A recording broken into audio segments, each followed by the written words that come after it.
Alors que les yeux du monde entier sont tournés vers ces grappes de mini-satellites qui s'étirent en constellation dans l'espace, dans l'ombre, les satellites en orbite plus haute se réinventent. Pour en parler, nous avons en plateau avec nous Maxime Puteaux d'Euroconsult. Bonjour Maxime. Bonjour. Alors vous êtes extirpé de la World Satellite Business Week qui a lieu cette semaine, qui est organisée par Euroconsult pour venir en plateau avec nous. Merci d'avoir pris le temps d'assister à cette émission. Et puis à côté de vous, en face de vous, Nicolas Capet, CIO d'Anyways. Bienvenue sur le plateau. Merci. Anyways, fabricant de satellites, on a déjà eu l'occasion de vous recevoir et de parler de vous, mais c'est important de le rappeler. Et vous êtes aussi le vice-président du syndicat YES, le syndicat des jeunes entreprises européennes pour l'espace.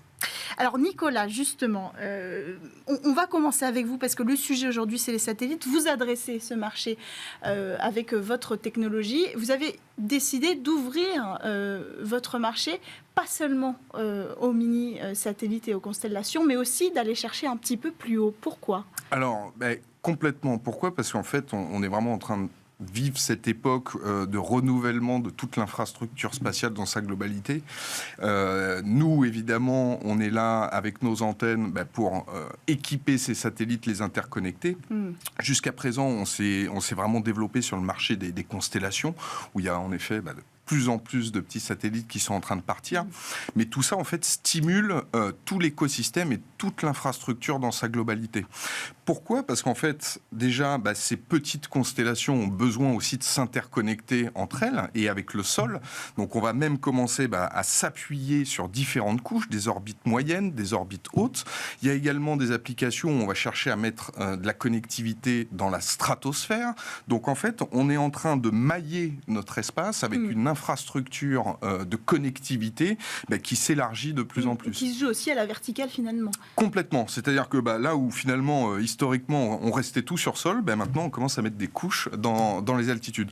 Et donc nous, quand on prend un petit peu de recul et qu'on regarde avec perspective tout ça, on voit que le besoin demain du spatial, c'est pas seulement les constellations d'orbite basse, mais ça va être toutes ces fameuses couches où on va mettre de l'infrastructure, des transporteurs, des satellites, et différents objets. Et donc, c'est pour ça que nous, on est vraiment dans notre stratégie en train d'élargir nos développements de produits. Jusqu'à 500 kilos, je crois. Alors, jusqu'à 500 kilos, et même, on est en train de regarder pour des petits satellites en géostationnaire.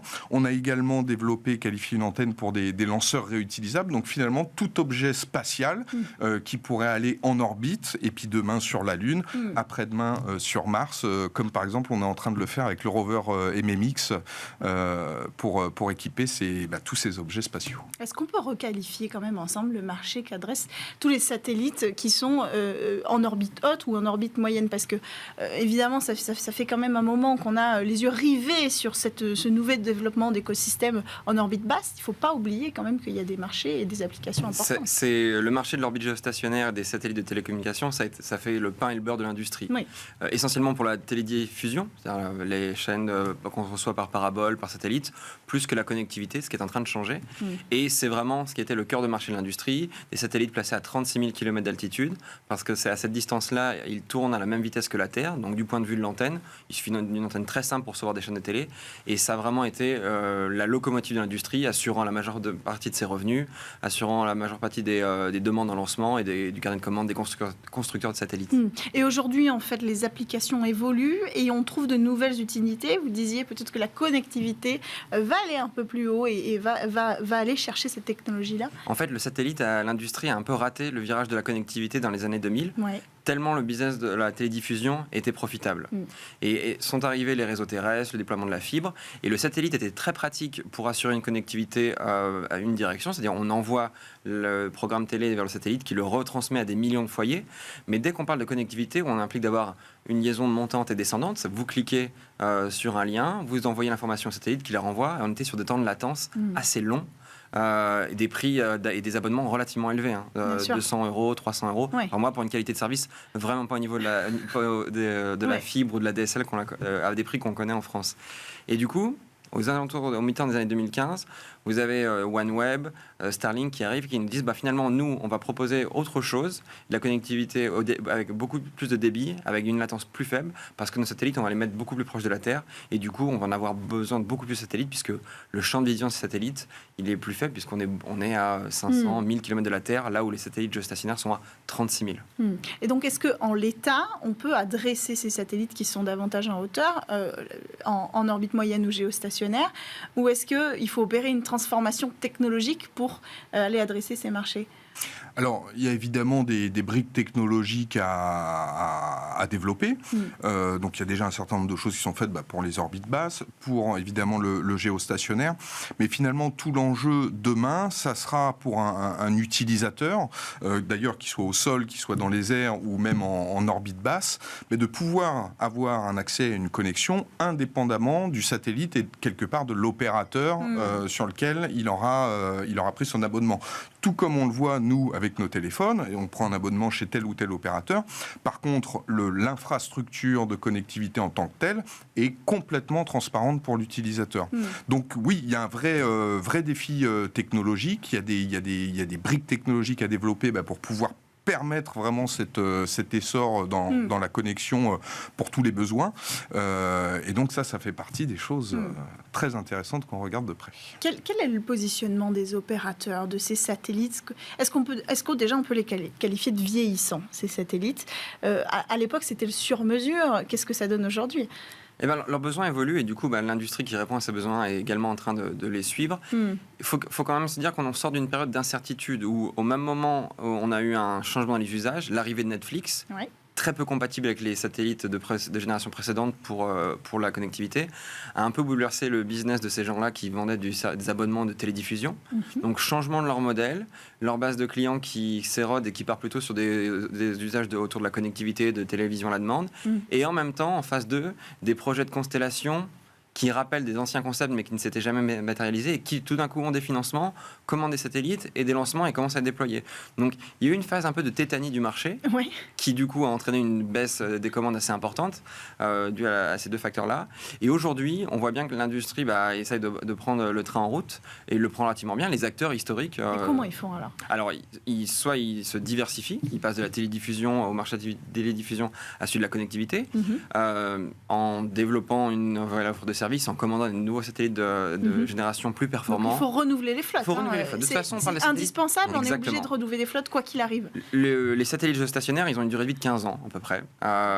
Et souvent, le design de ces satellites-là, il est figé. Ils ont été conçus il y a 15 ans avant le lancement et ils ont été faits pour des marchés tels qu'ils existaient il y a 15 ans. Donc le vrai enjeu, c'est de suivre les évolutions du marché, d'où l'intérêt pour les charges utiles qu'on appelle les FlexSat, les satellites reconfigurables.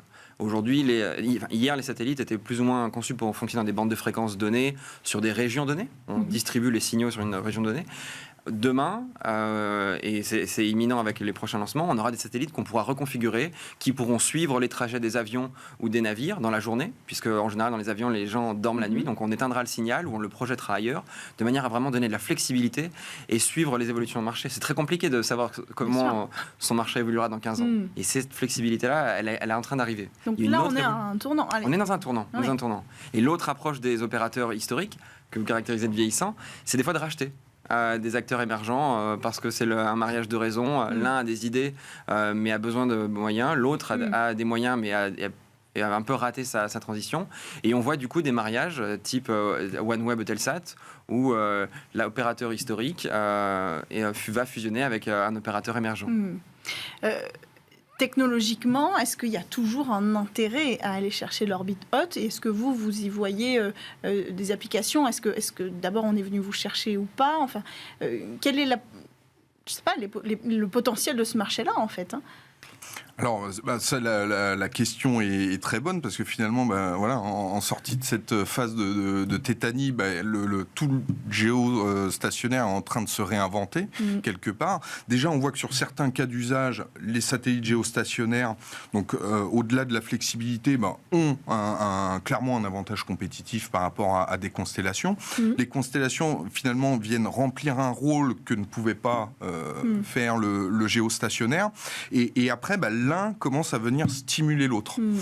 Donc c'est là où c'est extrêmement intéressant. C'est pour ça qu'on voit l'émergence maintenant de tout petits satellites en géostationnaire. Donc ça peut être justement pour de la... Ça paraît fou déjà de se dire ça, parce que pourquoi envoyer des tout petits satellites en géostationnaire? Est-ce que technologiquement, il y a quand même une histoire de distance qui faisait qu'on avait une technologie plus lourde? Est-ce que c'est juste la réduction des coûts, la miniaturisation qui rend ça possible? Alors ça rend ça possible, mais la vraie question, c'est l'efficacité et le coût du service. À la fin, pour un opérateur, il s'agit de lui vendre un service le moins cher possible à ses clients. Et le satellite géostationnaire était pratique, puisqu'on avait un investissement relativement important, des fois de l'ordre du demi-milliard d'euros, mais en même temps, une efficacité, c'est-à-dire le coût du système versus son prix de vente, tellement bonne que pendant longtemps, il a été cette solution-là. Ça continue de l'être, les satellites sont toujours plus puissants, et des fois, on remplace 2 satellites vieillissants par un seul. Et cette notion de coût d'euros par mégabit par seconde, c'est l'alpha et l'oméga. Et la solution, ça peut être des très gros satellites extrêmement puissants, ou alors, comme on l'évoquait tout à l'heure avec Nicolas, des satellites beaucoup plus petits qui viennent de manière ponctuelle rajouter 1 ou 2, 3 gigabits par seconde sur une position orbitale donnée. Là où la constellation, c'est très pratique. Le satellite au prix unitaire, il est très peu cher. Les OneWeb, on parlait d'un demi-million d'euros. Par contre, il en faut 600. Les Starlink, c'est 300 000 euros. Il en faut 4 000. Et donc, le problème des constellations dans tout ça, par rapport aux géostationnaires, c'est à peine vous avez commencé de finir de déployer la constellation, que la durée de vie de ces satellites est tellement courte qu'il faut déjà les remplacer. C'est un peu comme celui qui repeint la Tour Eiffel. Il a à peine fini de la repeindre qu'il doit déjà reprendre ce qu'il a commencé. Et la notion d'efficacité, elle va vraiment conduire et elle continue de justifier aujourd'hui les satellites géostationnaires. Cette agilité-là, vous la retrouvez aussi dans la technologie que vous développez et vous arrivez à répondre à ce besoin? Alors, c'est vraiment notre défi, quelque part, puisque nous, on doit penser un produit qui va être générique, parce qu'au-delà du marché des géostationnaires, il y a vraiment cette tendance de fond qui est de standardiser un maximum les équipements, parce qu'on voit qu'il faut maintenant aller plus vite. On a moins le temps de faire du sur-mesure avec les temps de développement qu'on pouvait avoir par le passé. Et donc, de fait, ça impose de définir des briques de base, des technologies qu'on va pouvoir intégrer et utiliser à la demande. Donc tout le challenge, c'est justement de réussir à se projeter suffisamment pour pouvoir développer une technologie qui va répondre à un maximum de besoins, que ce soit du géostationnaire, orbite moyenne, orbite basse, mais sans non plus aller dans, je dirais, le développement d'une Ferrari ou aller à l'image d'un Rafale, par exemple, qui serait beaucoup trop cher, trop complexe et finalement qui permettra pas d'accéder au marché et répondre à la globalité du besoin. Il y aura toujours besoin de pièces d'orfèvrerie pour certains besoins très très spécifiques, parce que c'est extrêmement rentable. Mais voilà. Après, là où c'est intéressant justement avec ces petits satellites géostationnaires aussi pour un certain nombre d'opérateurs, c'est que ça peut leur permettre de tester un accès au marché avant d'investir dans des énormes satellites et finalement commencer à ouvrir et développer le marché. Donc il y a tout ce renouveau. Mettre un petit orteil dans l'eau. Exactement. Mais là dans le vide spatial et aller voir si ça fonctionne. Mais technologiquement, il y aurait un gap à passer quand même où ça change rien. C'est-à-dire qu'on peut aller tester une technologie puis ensuite la développer sur un autre gabarit de satellite? Tout à fait. C'est comme si par exemple on faisait un test de connexion 5G dans une ville en premier, et puis si on voit que ça marche et que ça répond aux besoins, on décide de déployer dans toutes les villes d'un pays. Donc ça permet vraiment aussi cette flexibilité et ce renouveau. Et un test à moindre coût, parce qu'il y a un point qui est intéressant, c'est que il y a eu une perte de marché en fait de ces satellites qui sont positionnés et qui n'ont plus accès à, par exemple, la connectivité qui fait un vrai bond, et donc peut-être une perte de financement aussi pour se renouveler. Il faut des solutions à bas coût, parce que peut-être c'est plus difficile pour ces acteurs-là, même s'ils ont l'air insolides, de se financer pour se renouveler. Il y a quand même parmi les plus gros, des géants au pied d'argile. Intelsat sort d'un chapitre 11, donc le chapitre des faillites, et restructure sa dette. Donc ce genre de solution, c'est typiquement, d'ailleurs, ils ont commandé 3 petits satellites à une société européenne qui s'appelle Swiss212, justement parce que c'est moins cher, ça permet de tester le produit. En tant que premier client, il bénéficie probablement de conditions favorables, mais c'est une solution parmi tant d'autres. Intelsat est aussi le premier client des services d'extension de vie. plutôt que de remplacer un satellite, lorsque le satellite fonctionne, qu'il a encore des clients mais qu'il n'a plus de carburant, on peut s'accrocher à lui et étendre sa durée de vie. Et c'est pour ça qu'Intelsat a été le premier client de ce service-là. Et quel est votre regard là-dessus ? Est-ce que cette option-là d'extension de vie, d'aller apporter de nouvelles briques technologiques directement dans l'espace, c'est une vraie solution de transformation pour ce secteur ? Ça amène de la flexibilité. Là où justement, au plus on a un panel de solutions variées, au plus on est capable de tester très tôt des nouvelles solutions, de les valider pour ensuite passer sur des infrastructures beaucoup plus importantes.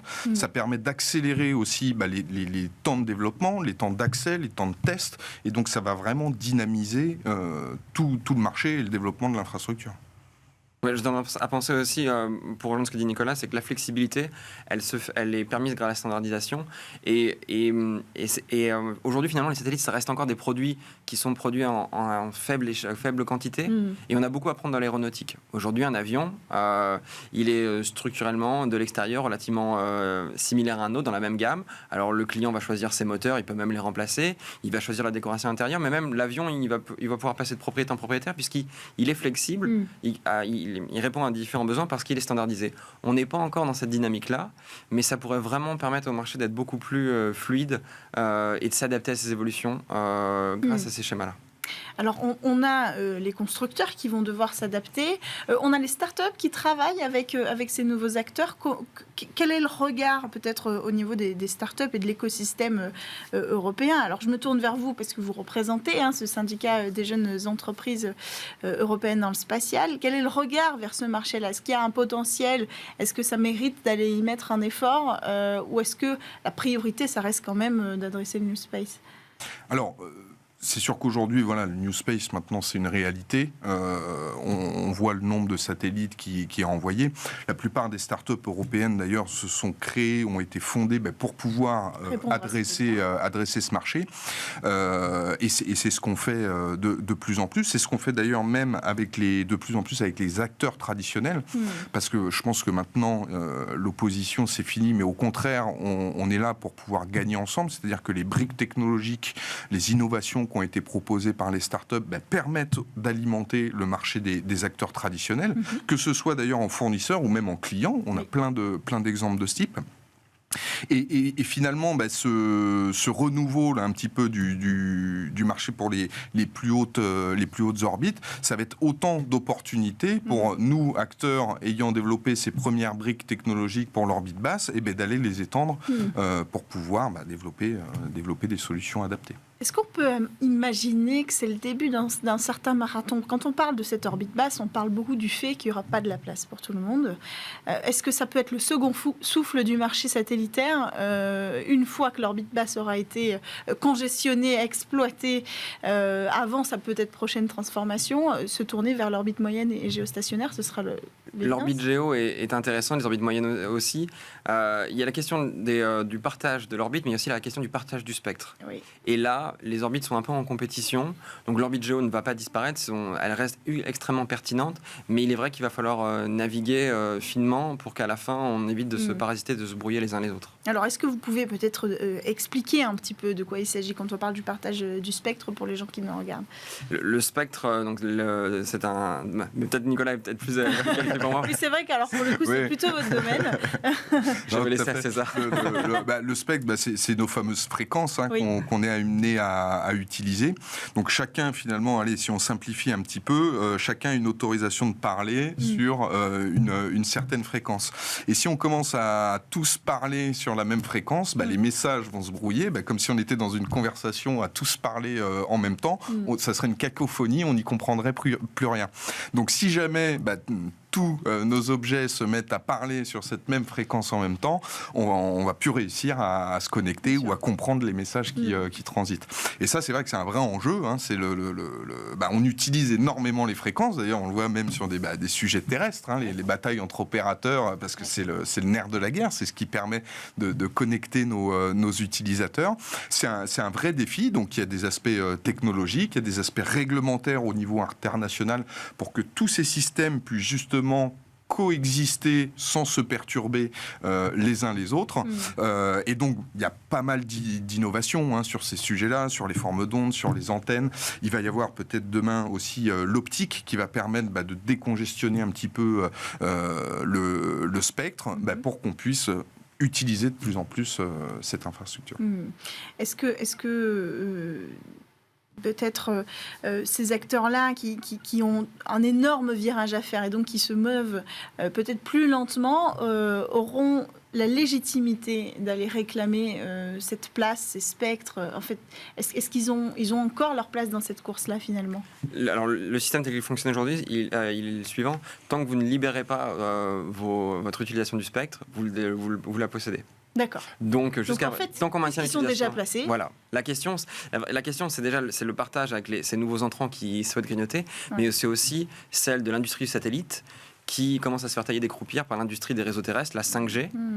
Et il y a eu l'année dernière aux États-Unis une cession du spectre, du spatial vers le réseau terrestre pour la 5G. Et en échange, Intelsat, SES ont largement été compensés. On parle de compensation de plusieurs milliards de dollars. Mais on a fait rentrer dans la bergerie. Demain, on ne peut pas s'interdire de penser que les opérateurs 5G vont dire mais en fait, moi je voudrais un peu plus parce que le marché terrestre, c'est 98% des marchés des télécoms, là où le spatial n'est que 2%. Bien sûr. Donc il y a quand même un enjeu de vigilance. On oublie souvent, et vous le disiez tout à l'heure, en parlant de la production, mais en réalité, il n'y a pas tant que ça dans l'espace par rapport à ce qu'on a ici sur Terre, et la bataille va être très difficile à ce niveau-là. Est-ce qu'on peut conclure peut-être sur ce sujet-là, sur cette cohabitation-là entre toutes les orbites aujourd'hui satellitaires? À quoi va ressembler demain? Enfin, à quoi vous risqueriez à projeter demain tous les deux? Alors moi, je regarde les chiffres. Et reconçu dans nos prévisions de marché, on pense que les satellites en orbite basse, c'est 80% du nombre de satellites lancés. Mais quand on regarde la valeur de ces satellites-là, donc on parle d'à peu près de 20 000 satellites d'ici 10 ans, mais quand on regarde la valeur de ce marché-là, c'est une dizaine de pourcents. Alors que 130, 140 satellites géostationnaires à lancer en 10 ans dans cette même période-là, c'est 30% de la valeur du marché.